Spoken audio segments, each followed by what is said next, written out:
उच्चतम न्यायालय के न्यायाधीशों को पद से हटाने के बारे में आज हम चर्चा करेंगे। आपको एक तो ये बात ध्यान में रखनी है कि उच्चतम न्यायालय के न्यायाधीशों को हटाने के लिए महाभियोग शब्द का प्रयोग नहीं किया गया है। भारत के संविधान में सिर्फ राष्ट्रपति के लिए भारतीय संविधान में सिर्फ राष्ट्रपति को हटाने के लिए महाभियोग शब्द का प्रयोग किया गया है। बाकी किसी भी पदाधिकारी के लिए हटाने के लिए महाभियोग शब्द का प्रयोग नहीं किया गया है। दूसरी बात, उच्चतम न्यायालय के न्यायाधीशों को पद से हटाने के प्रावधान संविधान के अनुच्छेद 124 में किए गए हैं। आपने अनुच्छेद 124 पढ़ा होगा। उसमें उच्चतम न्यायालय के न्यायाधीशों की संख्या के बारे में प्रावधान है, उनकी नियुक्ति के बारे में प्रावधान है, उच्चतम न्यायालय के न्यायाधीशों की योग्यताओं के बारे में प्रावधान है और न्यायाधीशों को पद से हटाने के प्रावधान भी उसी में हैं।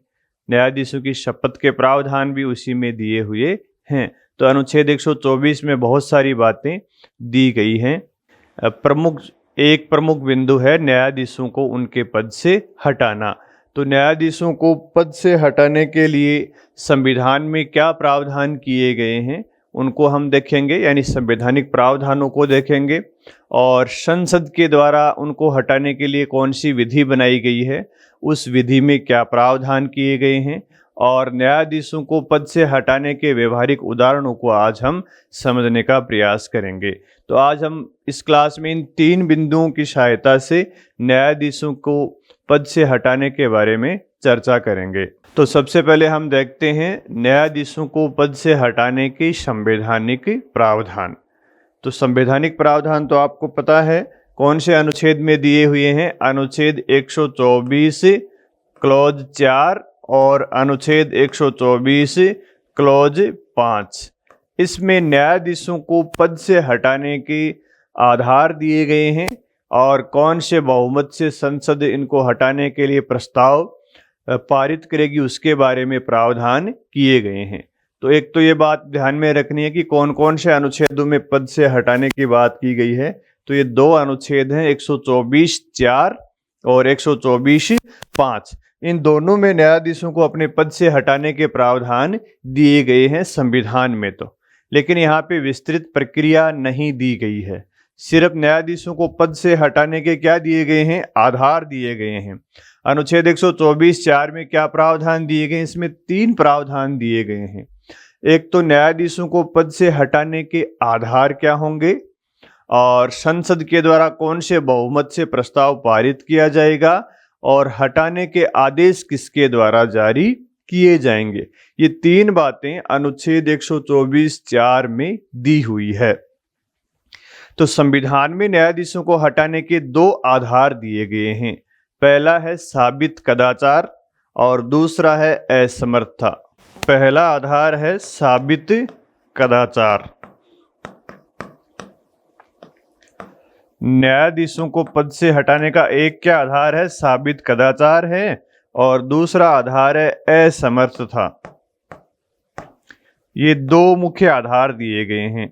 इन आधारों पर ही किसी न्यायाधीश को पद से हटाया जा सकता है। और एक बात और ध्यान में रखने वाली बात है, जैसे हमने योग्यताओं के बारे में जब चर्चा की थी न्यायाधीशों की, तब हमने कहा कि योग्यताएं सिर्फ न्यायाधीशों की दी गई हैं, मुख्य न्यायाधीशों के बारे में कोई अलग से योग्यताएं नहीं दी गई हैं। इसी प्रकार उच्चतम न्यायालय के न्यायाधीशों को पद से हटाने की जो विधि दी गई है, जो प्रक्रिया दी गई है, उसमें सिर्फ न्यायाधीशों की बात की गई है। उच्चतम न्यायालय के मुख्य न्यायाधीश को कैसे हटाएंगे, क्या उसकी प्रक्रिया होगी, उसके प्रावधान नहीं किए गए हैं। इसका मतलब ये हुआ कि उनको हटाने के प्रावधान भी अन्य न्यायाधीशों को हटाने के जैसे ही होंगे। ठीक है। तो उच्चतम न्यायालय के किसी न्यायाधीश को हटाने के क्या आधार हैं, ये 2 आधार हैं। पहला आधार क्या है, साबित कदाचार।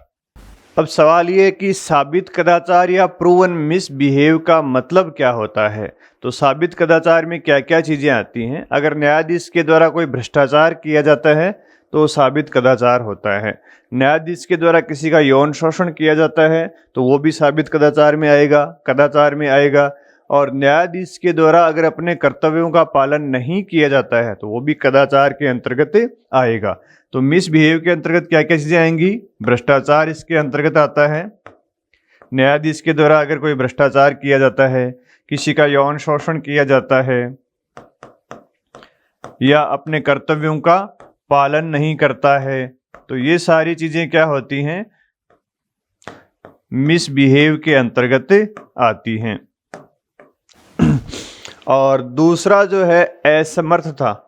असमर्थता का क्या मतलब होता है? इसका मतलब होता है शारीरिक असमर्थता होना। भाई न्यायाधीश को मान लीजिए दिखाई नहीं दे रहा है या उसको कुछ सुनाई नहीं दे रहा है, तो वो काम करने में असक्षम है। तो असमर्थता क्या होती है? शारीरिक होती है।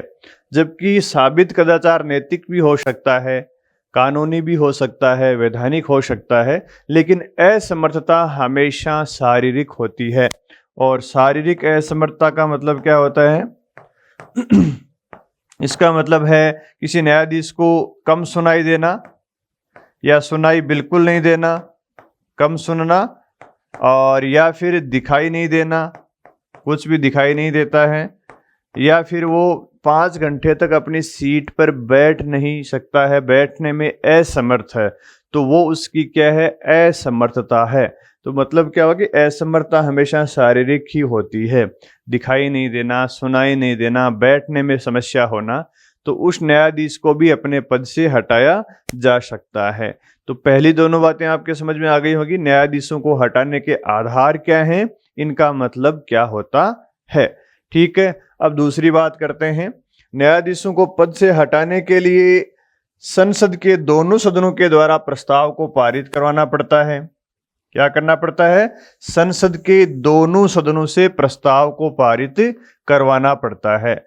लोकसभा और राज्यसभा दोनों के द्वारा अगर विशेष बहुमत से प्रस्ताव पारित किया जाएगा किसी न्यायाधीश को हटाने के लिए, तो ही उस न्यायाधीश को अपने पद से हटाया जा सकता है।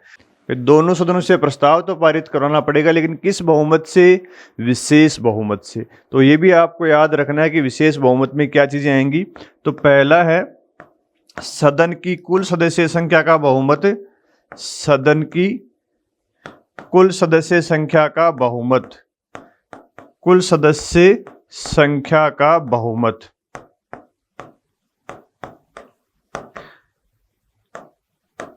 ठीक है, और दूसरी इसमें शर्त आती है उपस्थित और मतदान करने वाले, उपस्थित एवं मतदान करने वाले सदस्यों का 2/3 बहुमत। मतदान करने वाले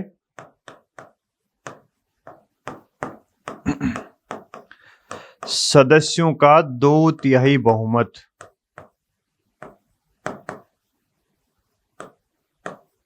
अगर इस बहुमत से किसी न्यायाधीश को हटाने का प्रस्ताव संसद के दोनों सदनों से पारित होता है, तो उस न्यायाधीश को फिर अपने पद से हटना पड़ता है। अब ये यहाँ पे समझने वाली बात है कि विशेष बहुमत में दो जो शर्तें हैं, इनका क्या मतलब होता है। सदन की कुल सदस्य संख्या का बहुमत क्या होता है?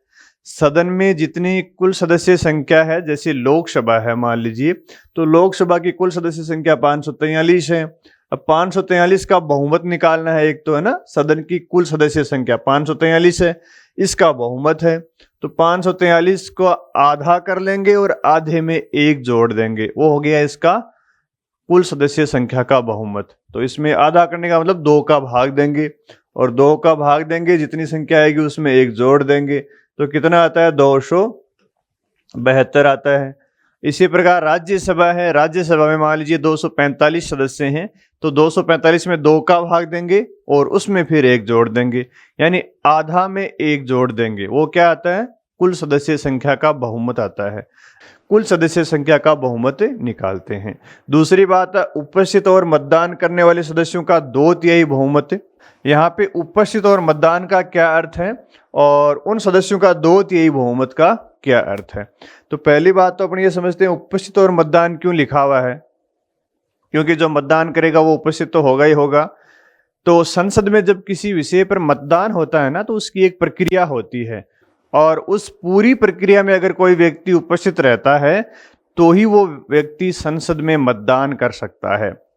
ऐसा बीच में नहीं होता है कि मतदान चल रहा है और कुछ 5 सदस्य बाहर से आ गए और मतदान करके चले गए। ऐसा संसद में नहीं होता है। मतदान करने की या मतदान करवाने की पूरी प्रक्रिया के दौरान अगर सदस्य सदन में उपस्थित है, वो ही मतदान कर सकता है। मतदान स्टार्ट होने के बाद में बीच में आ नहीं सकते। मतदान स्टार्ट होने के बाद में बीच में जा नहीं सकते, क्योंकि सदन के जो गेट होते हैं वो बंद करवा दिए जाते हैं। तो इसलिए यहाँ पे कहा गया कि उपस्थित और मतदान करने वाले सदस्य, क्योंकि सदन की मतदान करने की पूरी प्रक्रिया में जो व्यक्ति उपस्थित रहेंगे वो ही क्या करेंगे, मतदान करेंगे। ठीक है। अब मान लीजिए जिस दिन मतदान हो रहा है, अब मान लीजिए जिस सत्र में मतदान हो रहा है उस दिन सदन में 300 सदस्य उपस्थित हैं, तो 300 का 2/3 कितना होगा, कैसे निकालेंगे भाई, 300 लिख दो, 300 गुणा कर दो 2/3, ये 2/3 हो गया 200, है ना। अगर सदन में 300 सदस्य उपस्थित हैं और 300 ने मतदान किया है तो उनका 2/3 कितना आ जाएगा, 200 संख्या आ जाएगी। संसद में अगर दोनों सदनों से विशेष बहुमत से किसी प्रस्ताव को पारित करवाते हैं तो ये दोनों शर्तें पूर्ण होनी चाहिए। दोनों में जो बहुमत आ रहा है वो उस प्रस्ताव के पक्ष में होना चाहिए, तभी वो प्रस्ताव पारित होता है, अन्यथा वो प्रस्ताव पारित नहीं होता है। तो ये तो मैंने आपको समझने के लिए बताया है। आपको जो याद रखने वाली बात है वो ये दोनों बातें याद रखनी है। ठीक है। और ये विशेष बहुमत संसद के दोनों सदनों से पारित होना चाहिए। फिर तीसरी बात क्या दी गई है संविधान में, तीसरी बात दी गई है ये जो प्रस्ताव पारित होंगे वो एक ही सत्र में पारित होने चाहिए। ये नहीं होगा कि एक सदन में तो प्रस्ताव बजट सत्र में पारित हो रहा है और दूसरे सदन में वो प्रस्ताव मानसून सत्र में पारित हो रहा है। दोनों प्रस्ताव दोनों सदनों से एक ही सत्र में पारित होने चाहिए और उसी सत्र में वो प्रस्ताव राष्ट्रपति के पास जाएंगे तो राष्ट्रपति आदेश देके उस न्यायाधीश को पद से हटा देता है। ये तो अनुच्छेद 124 में संवैधानिक प्रावधान दिए गए हैं। लेकिन अब प्रस्ताव कौन से सदन में पहले आएगा, कौन से सदन में कितने सदस्यों का समर्थन आवश्यक होता है, न्यायाधीश के जो आरोप लगाए जाते हैं, जैसे इस प्रकार के आरोप लगाएंगे, उनकी जांच कौन करेगा, कैसे जांच करेंगे, न्यायाधीश को सुनवाई का मौका कैसे देंगे, इस प्रकार की कार्यवाही का वर्णन यहाँ पे नहीं किया गया है। अनुच्छेद 124 में न्यायाधीशों को हटाने के संक्षिप्त आधार दिए गए हैं और बहुमत के प्रावधान किए गए हैं। बाकी प्रक्रिया का प्रावधान नहीं किया गया है। तो बाकी प्रक्रिया के प्रावधान फिर कहाँ हैं? बाकी प्रक्रिया के प्रावधान करने के लिए संविधान ने संसद को अधिकृत किया है और उसके प्रावधान कहाँ हैं? अनुच्छेद 124(5) में किए गए हैं। तो अनुच्छेद 124(5) में क्या कहा गया है? देखो, अनुच्छेद 124(5) में ये कहा गया है कि संसद विधि के द्वारा प्रक्रिया का निर्धारण कर सकेगी। संसद क्या करेगी? न्यायाधीशों को हटाने की जो अन्य प्रक्रियाएं हैं, कैसे उनको हटाएंगे, कैसे वो अपने आरोपों का जवाब देंगे, कौन से सदन में प्रस्ताव आएगा, कितने सदस्यों का समर्थन आवश्यक है, वो सारी बातें कौन निर्धारित करेगा? संसद के द्वारा विधि बनाकर निर्धारित की जाएंगी। तो संसद किसके बारे में विधि बनाएगा? कि सदन में प्रस्ताव रखने का, कि कौन से सदन में प्रस्ताव रख सकते हैं, लोकसभा में रख सकते हैं या राज्यसभा में रख सकते हैं या दोनों में से किसी सदन में भी प्रस्ताव को रख सकते हैं। और न्यायाधीश के विरुद्ध जो आरोप लगे हैं उनकी जांच कौन करेगा? और जांच करेगा तो न्यायाधीश को क्या उसके सामने उपस्थित होने की छूट दी जाएगी या न्यायाधीश अपने आरोपों का बचाव कर सकता है? इस प्रकार की बातों के बारे में प्रक्रिया बनाने का अधिकार किसको दिया गया है? संसद को दिया गया है। तो ये भी बात ध्यान में रखना, न्यायाधीशों को हटाने की प्रक्रिया का निर्धारण किसके द्वारा किया जाएगा? संसद के द्वारा विधि बनाकर किया जाएगा। कौन करेगा? संसद विधि बनाकर प्रक्रिया का निर्धारण कर सकेगी। और ये बात कहाँ दी गई है? अनुच्छेद 124(5) में दी गई है। तो क्या संसद ने न्यायाधीशों को हटाने से संबंधित कोई विधि बनाई है क्या? संसद के द्वारा न्यायाधीशों को हटाने के लिए विधि बनाई गई है और उस विधि का क्या नाम है? देखो, उस विधि का नाम है न्यायाधीश जांच अधिनियम। न्यायाधीश जांच अधिनियम 1968, न्यायाधीश जांच अधिनियम 1968, ये संसद के द्वारा न्यायाधीशों को हटाने के लिए विधि बनाई गई है। क्या नाम है विधि का? न्यायाधीश जांच अधिनियम 1968। और न्यायाधीश जांच नियम भी बनाए गए हैं। संसद के द्वारा कानून भी बनाया गया है और कुछ नियम भी बनाए गए हैं। नियम कब बनाए गए हैं? न्यायाधीश जांच नियम 1969 में तो नियम बनाए गए हैं, और जो विधि बनाई गई है वो 1968 में बनाई गई है। इस विधि में बहुत सारे प्रावधान किए गए हैं। तो संसदीय विधि में क्या क्या प्रावधान न्यायाधीशों को हटाने के लिए किए गए हैं, उन्हीं को अब हम देखते हैं। देखिए, न्यायाधीश जांच अधिनियम 1968 जो कि संसद के द्वारा बनाया गया था, इसमें क्या क्या प्रावधान है? इसमें जो प्रस्ताव आता है न्यायाधीशों को हटाने का, वो कौन से सदन में लाया जाएगा? न्यायाधीशों के विरुद्ध जो आरोप लगे उनके लिए एक जांच समिति का प्रावधान इसमें किया गया है, और 3 सदस्यीय जांच समिति को स्थापित किया गया है। और फिर जांच समिति अगर न्यायाधीश को दोषी पाती है तो उसके लिए फिर प्रथम सदन में क्या कार्यवाही की जाएगी, द्वितीय सदन में क्या कार्यवाही की जाएगी, ये सारी बातें इस न्यायाधीश जांच अधिनियम में लिखी गई हैं। तो आइए देखते हैं न्यायाधीश जांच अधिनियम की प्रथम बात कि जो न्यायाधीश को हटाने का प्रस्ताव आता है वो कौन से सदन में आता है। लोकसभा में आएगा पहले, या राज्यसभा में आता है, या फिर दोनों में से किसी भी सदन में आ सकता है। तो उत्तर है, न्यायाधीशों को हटाने का जो प्रस्ताव होता है वो चाहे लोकसभा में ले आओ चाहे राज्यसभा में ले आओ, किसी भी सदन में आ सकता है। यानी लोकसभा में भी आ सकता है और राज्यसभा में भी आ सकता है। लेकिन शर्त क्या है?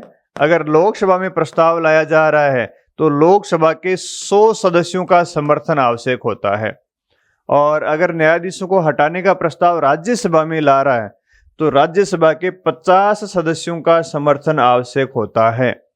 तो अगर राज्यसभा के 50 सदस्य समर्थन दे देते हैं उस प्रस्ताव को, तो फिर जो राज्यसभा का सभापति होगा या लोकसभा है तो लोकसभा का अध्यक्ष उस प्रस्ताव को स्वीकार भी कर सकता है और उस प्रस्ताव को अस्वीकार भी कर सकता है। ये लोकसभा के अध्यक्ष और राज्यसभा के सभापति के पास अधिकार है कि न्यायाधीशों को हटाने का जो प्रस्ताव सांसदों के द्वारा दिया जा रहा है उसको स्वीकार कर सकता है, अस्वीकार कर सकता है। ठीक है, तो पहली बात तो हम ये देखेंगे कि भारत में कभी लोकसभा में न्यायाधीशों को हटाने का प्रस्ताव आया है क्या? हाँ, तो लोकसभा में न्यायाधीशों को पद से हटाने का प्रस्ताव आया है। आपने वी रामास्वामी का नाम सुना होगा, उच्चतम न्यायालय के न्यायाधीश थे, और 1993 में उनके विरुद्ध लोकसभा में प्रस्ताव आया था। किसके विरुद्ध आया था? वी रामास्वामी जो उच्चतम न्यायालय के न्यायाधीश थे, उनको हटाने के लिए प्रस्ताव कहाँ आया था? लोकसभा में। अब दूसरी बात ये देखेंगे, क्या राज्यसभा में भी कभी प्रस्ताव आया है क्या? तो राज्यसभा में भी न्यायाधीश को पद से हटाने का प्रस्ताव आया है। 2018 में भारत के मुख्य न्यायाधीश दीपक मिश्रा के विरुद्ध राज्यसभा के द्वारा एक प्रस्ताव लाया गया था उनको हटाने के लिए। तो दीपक मिश्रा के विरुद्ध, जो कि भारत के मुख्य न्यायाधीश थे, इनको हटाने के लिए राज्यसभा में प्रस्ताव आया था। तो राज्यसभा के सभापति ने क्या किया? इस प्रस्ताव को अस्वीकार कर दिया था। तो इसका मतलब है जो पीठासीन अधिकारी होता है वो राज्यसभा में सभापति होता है या लोकसभा में क्या होता है? स्पीकर होता है। ये पीठासीन अधिकारी इस प्रस्ताव को स्वीकार भी कर सकता है और अस्वीकार भी कर सकता है। अगर पूरे सदस्यों का समर्थन है 50 सदस्यों का, तो भी सभापति इस प्रस्ताव को स्वीकार कर सकता है और अस्वीकार भी कर सकता है। इसी प्रकार स्पीकर भी स्वीकार कर सकता है, अस्वीकार कर सकता है। तो दीपक मिश्रा के विरुद्ध जो प्रस्ताव आया था उसको पीठासीन अधिकारी ने क्या किया? अस्वीकार कर दिया, और अस्वीकार कर दिया तो हटाने का प्रस्ताव वहीं समाप्त हो जाता है। ठीक है, इसी प्रकार लोकसभा में भी एक बार 1970 में न्यायाधीश थे JC शाह, उनको हटाने का प्रस्ताव आया था। तो लोकसभा के स्पीकर ने उस प्रस्ताव को अस्वीकार कर दिया था, तो हटाने का प्रस्ताव वहीं समाप्त हो गया। तो पहली बात आपके समझ में आ गई होगी कि प्रस्ताव कौन से सदन में आ सकता है और सदन में पूरे सदस्यों का समर्थन होते हुए भी स्पीकर या पीठासीन अधिकारी के पास वो प्रस्ताव जाता है, वो उसको स्वीकार या अस्वीकार किया जा सकता है। ठीक है, अब मान लीजिए पीठासीन अधिकारी प्रस्ताव को स्वीकार कर लेता है तो क्या होता है, अस्वीकार करता है तो प्रस्ताव समाप्त हो जाएगा। और पीठासीन या लोकसभा के अध्यक्ष के द्वारा स्वीकार कर लिया जाता है तो फिर क्या होता है, तो फिर देखिए आगे की क्या प्रक्रिया होती है। अगर स्पीकर के द्वारा या सभापति के द्वारा हटाने के प्रस्ताव को स्वीकार कर लिया जाता है तो फिर एक 3 सदस्यीय जांच समिति का गठन किया जाएगा। किसका गठन किया जाएगा? 3 सदस्यीय जांच समिति का गठन किया जाएगा। जांच समिति में कितने सदस्य होंगे? 3 सदस्य होंगे। और 3 सदस्य कौन कौन होंगे? एक तो उच्चतम न्यायालय के न्यायाधीश होंगे, उच्चतम न्यायालय के न्यायाधीश होंगे। आपको इस जांच समिति को याद रखना चाहिए कि कौन कौन लोग इसके सदस्य होते हैं, कई बार इसमें से भी प्रश्न पूछते हैं। और दूसरा व्यक्ति कौन होगा? हाई कोर्ट का मुख्य न्यायाधीश होगा, किसी भी उच्च न्यायालय का मुख्य न्यायाधीश।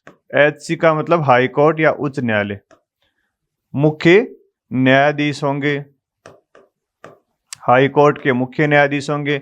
और कोई पारंगत विधिवेता होगा, पारंगत विधिवेता यानी कोई विधि विशेषज्ञ व्यक्ति होगा जो विधि का जानकार हो। इन 3 व्यक्तियों से मिलकर एक जांच समिति बनती है। कब बनती है? जब लोकसभा है तो लोकसभा के स्पीकर के द्वारा न्यायाधीशों की हटाने के प्रस्ताव को स्वीकार कर लिया जाता है। उस स्थिति में फिर एक उस सदन के द्वारा जांच समिति का गठन किया जाता है। मान लीजिए प्रस्ताव लोकसभा में आया है तो लोकसभा का अध्यक्ष इस प्रकार की 3 सदस्यीय समिति का गठन करता है। और ये समिति फिर न्यायाधीशों पर जो आरोप लगते हैं उन आरोपों की जांच करती है। और इस समिति के द्वारा अगर आरोपों की जांच की जाती है और आरोप सिद्ध नहीं होते हैं, तो प्रस्ताव क्या हो जाएगा? वहीं समाप्त हो जाता है। ठीक है, आरोप ही अगर सिद्ध नहीं हुए तो वहां प्रस्ताव समाप्त हो जाएगा। और अगर आरोप सिद्ध होते हैं, इसके द्वारा 3 महीने के अंदर अंदर क्या की जाती है? जांच की जाती है। और 3 महीने में जांच करने पर अगर आरोप सिद्ध होते हैं तो आरोप सिद्ध होने पर इस समिति के द्वारा इन प्रस्तावों को वापिस उस सदन को भेजा जाएगा जिस सदन के सभापति ने इनको जांच करने की बात कही थी। अगर लोकसभा ने इन 3 सदस्यीय समिति का गठन किया था तो इनके द्वारा जो आरोपों की जांच की गई उनकी रिपोर्ट लोकसभा के अध्यक्ष को भेजी जाएगी। अगर राज्यसभा ने इस समिति का गठन किया है तो इनके द्वारा जो आरोपों की जांच की जाती है उसकी रिपोर्ट राज्यसभा के सभापति को भेज दी जाएगी। अगर इनके द्वारा आरोप सिद्ध पाए जाते हैं तो फिर उसी सदन में वापस वो रिपोर्ट जाएगी और उस सदन के द्वारा क्या कार्यवाही की जाएगी ये देखते हैं अभी। लेकिन इससे पहले ये देखो कि न्यायाधीशों की जांच के लिए न्यायाधीशों की ही एक कमेटी का गठन किया गया है। ये क्यों किया गया है? क्योंकि आप जानते हो भारत में संसद में तो दलीय राजनीति पाई जाती है, लोग दलों के आधार पर विभाजित होते हैं, तो कई बार राजनीतिक कारणों से भी किसी जज को हटाने का प्रयास करते हैं। इसलिए जजों को हटाने के लिए जो कमेटी बनाई जाती है उसमें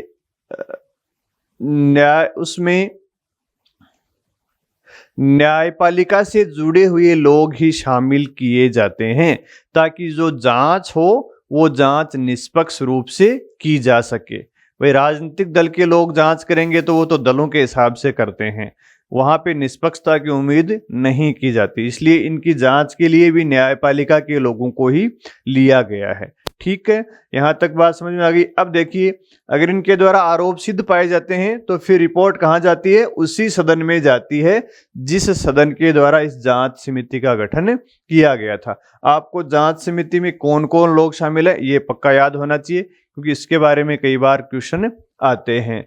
तो देखते हैं, प्रथम सदन में जब मामला जाता है वापिस जहां पे हटाने का प्रस्ताव आया था तो वहां क्या होता है? फिर देखो उस सदन में क्या कार्यवाही की जाएगी?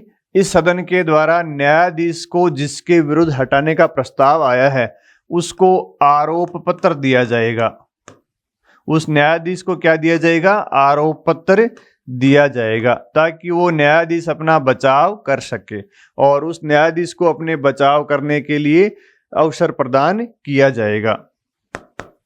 न्यायाधीश को बचाव का अवसर दिया जाएगा तो न्यायाधीश या तो स्वयं या अपने वकील के माध्यम से अपने बयान उस सदन में दर्ज करवा सकता है या अपना बचाव कर सकता है।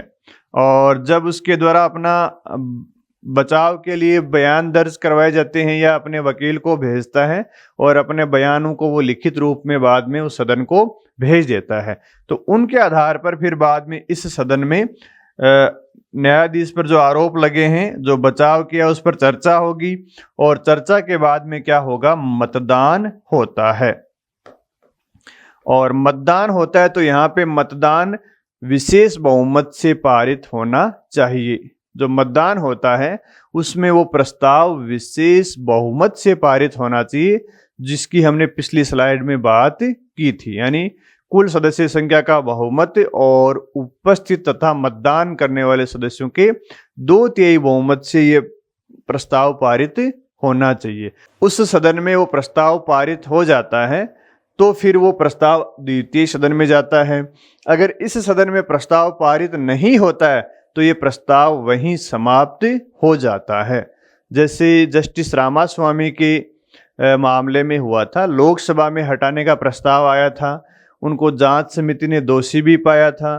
फिर लोकसभा में जब मतदान की बारी आई तो मतदान के दौरान कांग्रेस पार्टी के द्वारा बहिर्गमन कर दिया और लोकसभा में उनके विरुद्ध प्रस्ताव पारित ही नहीं हुआ, तो वो जो हटाने का जो प्रस्ताव था वो वहीं समाप्त हो गया। ठीक है, फिर यहाँ से पारित होने के बाद में प्रस्ताव दूसरे सदन में जाएगा। दूसरे सदन में भी क्या होगा, विशेष बहुमत से प्रस्ताव पारित करना पड़ेगा। वही प्रक्रिया फिर दूसरे सदन में है, दूसरे सदन में भी विशेष बहुमत से प्रस्ताव पारित होगा और यहाँ से प्रस्ताव पारित होने के बाद में उसी सत्र में कहा जाएगा, प्रस्ताव राष्ट्रपति के पास जाएगा। यानी ये सारी कार्यवाही एक ही सत्र में होगी। जैसे बजट सत्र चल रहा है तो बजट सत्र में पूरी कार्यवाही होगी, दोनों सदनों से प्रस्ताव उसी सत्र में पारित होंगे, राष्ट्रपति के पास भी उनका जो प्रस्ताव है वो उसी सत्र में जाएगा। तो फिर राष्ट्रपति के द्वारा उसको न्यायाधीश को हटाने के क्या आदेश जारी किए जाएंगे और न्यायाधीश अपने पद से क्या हो जाएगा, हट जाएगा। तो न्यायाधीशों को हटाने का ये पूरा प्रोसीजर न्यायाधीश जांच अधिनियम 1968 में दिया हुआ है। न्यायाधीशों को हटाने का जो प्रस्ताव आता है तो वो मतदान होने के बाद में उसको क्या नाम दिया गया, समावेदन नाम दिया गया है। क्या नाम दिया गया है, समावेदन। और अंग्रेजी में क्या बोला गया, इसको एड्रेस बोला गया है। तो न्यायाधीश को हटाने का जो प्रस्ताव आता है शुरू में, अगर उस पर मतदान होता है तो मतदान के बाद में उसको क्या बोल देंगे, समावेदन। और वो समावेदन किसके सामने रखा जाएगा, राष्ट्रपति के सामने रखा जाएगा। राष्ट्रपति फिर उस समावेदन के आधार पर न्यायाधीश को हटाने का आदेश जारी कर देगा और उस न्यायाधीश को पद से हटना पड़ेगा। न्यायाधीशों को हटाने के लिए इसी शब्द को काम में लिया गया। ये तो सारी प्रक्रिया कहाँ दी गई है, संसदीय विधि के द्वारा निर्मित की गई है। इस प्रकार किसी भी न्यायाधीश को हटाने के लिए पूरी प्रक्रिया का संचालन किया जाता है। अब हम अगले बिंदु पर चर्चा करेंगे जिसमें न्यायाधीशों को हटाने से संबंधित बातें की गई हैं। ये देखो, न्यायाधीशों से हटाने के संबंधित क्या घटनाएं भारत में हुई हैं, तो देखते हैं। पहले हमने बात की है संवैधानिक प्रावधानों की, जो अनुच्छेद 124-25 में दी गई हैं। दूसरी बात हमने संसदीय विधि की बात की, जो अभी हमने चर्चा की थी, न्यायाधीश जांच अधिनियम 1968 में। और अब हम बात करेंगे न्यायाधीशों को हटाने की क्या व्यवहारिक घटनाएं भारत में हुई हैं क्या। तो देखिए, भारत में न्यायाधीशों को हटाने की कई घटनाएं हुई हैं। उच्चतम न्यायालय के न्यायाधीशों को हटाने के लिए 1993 में लोकसभा में एक प्रस्ताव आया था और वो किसके विरुद्ध आया था, वी रामास्वामी के विरुद्ध। रामास्वामी क्या थे, उच्चतम न्यायालय के न्यायाधीश थे, है ना, उच्चतम न्यायालय के न्यायाधीश थे। इनके विरुद्ध लोकसभा में हटाने का प्रस्ताव आया था। तो लोकसभा में जब प्रस्ताव आया था, स्पीकर के द्वारा इनके हटाने के प्रस्ताव को स्वीकार कर लिया गया और स्वीकार करने के बाद में 3 सदस्यीय जांच समिति बनाई और जांच समिति ने इनको क्या पाया गया, दोषी पाए गए। जांच समिति में ये न्यायाधीश दोषी पाए गए, क्योंकि इनके विरुद्ध किसके आरोप थे? भ्रष्टाचार के आरोप थे। पहले ये पंजाब और हरियाणा हाई कोर्ट के न्यायाधीश थे, तो वहाँ के न्यायाधीश रहते हुए इन पर पैसे का गबन करने का आरोप लगा था। तो इनके विरुद्ध ये प्रस्ताव आया था, तो जांच समिति इनको दोषी पाया था। और दोषी पाने के बाद में क्या होता है, मान लीजिए लोकसभा में इनके विरुद्ध दोषी साबित होने के बाद में लोकसभा में इन पर मतदान हुआ, और मतदान के दौरान क्या हुआ, कांग्रेस पार्टी के द्वारा बहिर्गमन कर दिया गया और लोकसभा में इनके विरुद्ध हटाने का प्रस्ताव पारित नहीं हुआ।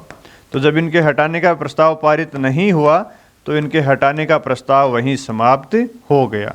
तो आप भी ये याद रखें कि भारत में अभी तक किसी भी न्यायाधीश को हटाया नहीं गया है, किसी भी न्यायाधीश को इस पूरी प्रक्रिया का पालन करके आज तक नहीं हटाया गया है। हाँ, कुछ न्यायाधीशों ने पहले इस्तीफा दे दिया, कई न्यायाधीशों ने जांच में दोषी सिद्ध होने के बाद में इस्तीफा दे दिया, कईयों ने मतदान के पहले इस्तीफा दे दिया। इस प्रकार की घटनाएं तो हुई हैं, लेकिन किसी भी न्यायाधीश को पूरी प्रक्रिया का पालन करके आज तक भारत में हटाया नहीं गया है।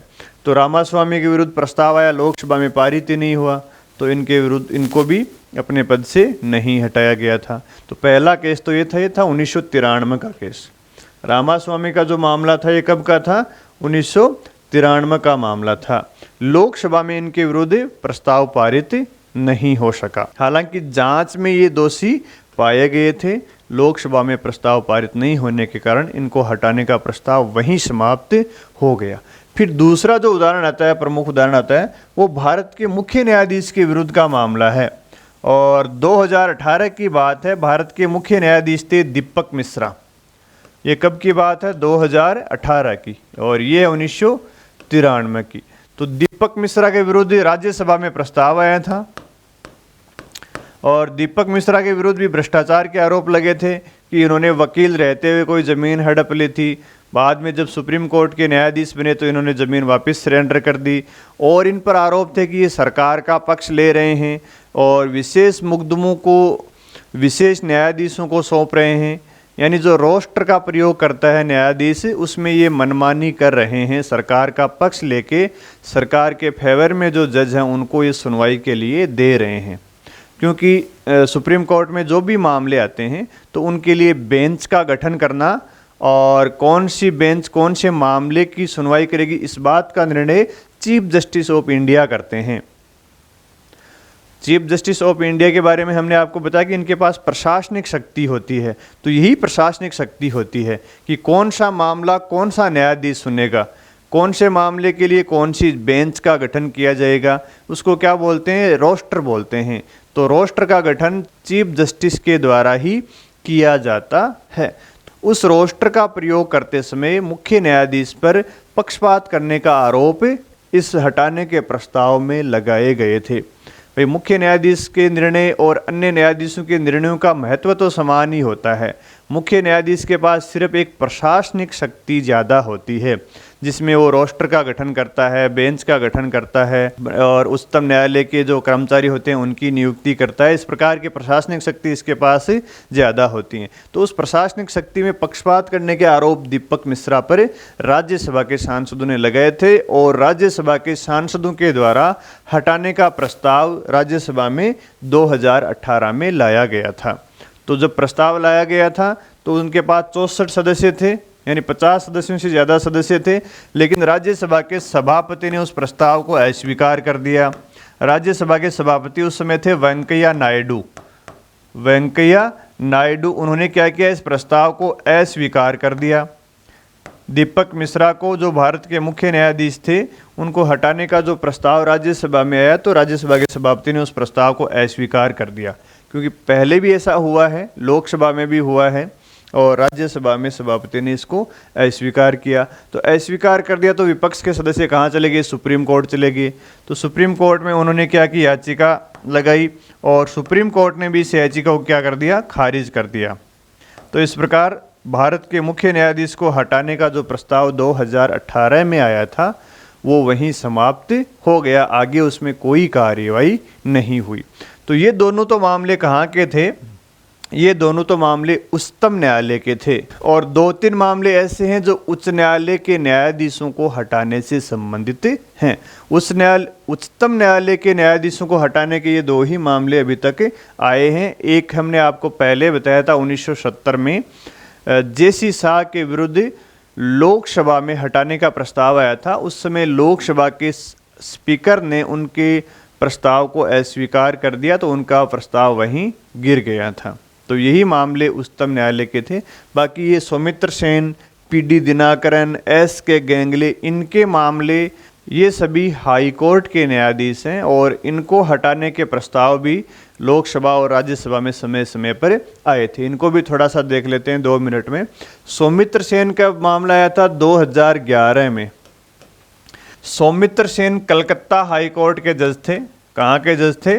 कलकत्ता हाई कोर्ट के जज थे। इनके ऊपर भी भ्रष्टाचार के आरोप लगे थे, और भ्रष्टाचार को लेकर इनके विरुद्ध हटाने का प्रस्ताव संसद में आया था, और संसद के राज्यसभा में इनके विरुद्ध हटाने का प्रस्ताव आया था। तो राज्यसभा ने फिर जांच समिति का गठन किया था, और जांच समिति में ये दोषी पाए गए थे। जांच के दौरान ये क्या पाए गए थे? दोषी पाए गए थे। तो दोषी पाए जाने के बाद में राज्यसभा में क्या हुआ? इनके विरुद्ध प्रस्ताव पारित हो गया था। राज्यसभा में 2/3 बहुमत से प्रस्ताव हटाने का पारित हो गया था। लेकिन जब राज्यसभा के बाद में प्रस्ताव लोकसभा में आया, तो लोकसभा में मतदान करने से पहले इन्होंने इस्तीफा दे दिया था। तो लोकसभा में जब प्रस्ताव आया था राज्यसभा से, तो सौमित्र सेन ने इससे पहले ही क्या कर दिया? इस्तीफा दे दिया। तो सौमित्र सेन के विरुद्ध जो हटाने का प्रस्ताव आया था वो राज्यसभा से पारित हो गया था, और लोकसभा में जब आया तो सौमित्र सेन को लगा कि अब बचने वाले नहीं है, इसलिए उन्होंने क्या कर दिया? इस्तीफा अपना दे दिया। ठीक है, ये सौमित्र सेन का मामला था, जो कलकत्ता हाई कोर्ट के जज थे। ये इधर वाले सारे किसके हैं? उच्च न्यायालय के जज हैं। और फिर अगला मामला आता है 2009 में पीडी दिनाकरन के विरुद्ध। PD Dinakaran Karnataka high court के न्यायाधीश थे। कौन से न्यायाधीश थे? कर्नाटक उच्च न्यायालय के ये न्यायाधीश थे। कर्नाटक हाई कोर्ट के न्यायाधीश थे। इनके विरुद्ध भी भ्रष्टाचार के आरोप लगे थे, और इनके विरुद्ध हटाने का प्रस्ताव राज्यसभा में आया था। कहाँ आया था? राज्यसभा में। राज्यसभा में जब प्रस्ताव आया, तो प्रस्ताव आने के बाद में जांच समिति का गठन किया गया, और जांच समिति ने इन पर जो आरोप लगाए गए थे वो आरोप भी क्या माने थे? सिद्ध माने थे। तो इन पर भी आरोप सिद्ध हो गए थे। जांच समिति ने क्या किया? आरोपों को सही पाया था। इन पर जो भ्रष्टाचार के आरोप लगे थे उन आरोपों को सही पाया, और आरोप जो ही सिद्ध हो गए भ्रष्टाचार के पीडी दिनाकरन पर, तो पीडी दिनाकरन ने भी क्या कर दिया? इस्तीफा दे दिया। आरोप सिद्ध होते ही क्या कर दिया? उन्होंने अपना इस्तीफा दे दिया। तो इनके विरुद्ध भी फिर आगे कार्यवाही नहीं बढ़ी थी। फिर 2015 में एक मामला और आता है, जो मध्य प्रदेश हाई कोर्ट के न्यायाधीश थे एस.के. गेंगले। इन पर यौन शोषण के आरोप लगे थे। मध्य प्रदेश हाई कोर्ट के न्यायाधीश थे। इन पर किसके आरोप थे? यौन शोषण के आरोप थे। तो इन्होंने क्या किया? इन्होंने जांच समिति का सामना किया, और यौन शोषण के आरोपों के आधार पर राज्यसभा में इनको हटाने का प्रस्ताव आया था। कौन से सदन में आया था? राज्यसभा में आया था। तो राज्यसभा ने एक जांच समिति का गठन किया, लेकिन इस जांच समिति के जांच में इस जांच समिति ने एस.के. गेंगले के ऊपर जो आरोप लगे थे वो आरोप सही नहीं माने थे।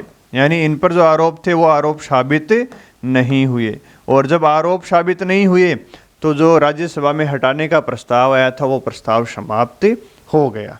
तो इस प्रकार भारत में विभिन्न उच्च न्यायालयों के न्यायाधीशों को हटाने के प्रस्ताव भी आए हैं। अभी तक एक न्यायाधीश को भी प्रस्ताव पारित करके नहीं हटाया जा सका है। हालांकि इन दोनों ने इस्तीफा जरूर दिया था। एक ने तो राज्यसभा से पारित होने के बाद में इस्तीफा दे दिया, दूसरे ने जांच समिति में दोषी होने पर इस्तीफा दे दिया। लेकिन भारत में आज तक उच्चतम न्यायालय के किसी भी न्यायाधीश को इस प्रक्रिया के द्वारा हटाया नहीं गया है, और न ही उच्च न्यायालय के न्यायाधीशों को आज तक इस प्रक्रिया के माध्यम से हटाया गया है। तो इस बात को भी आप ध्यान में रख सकते हैं।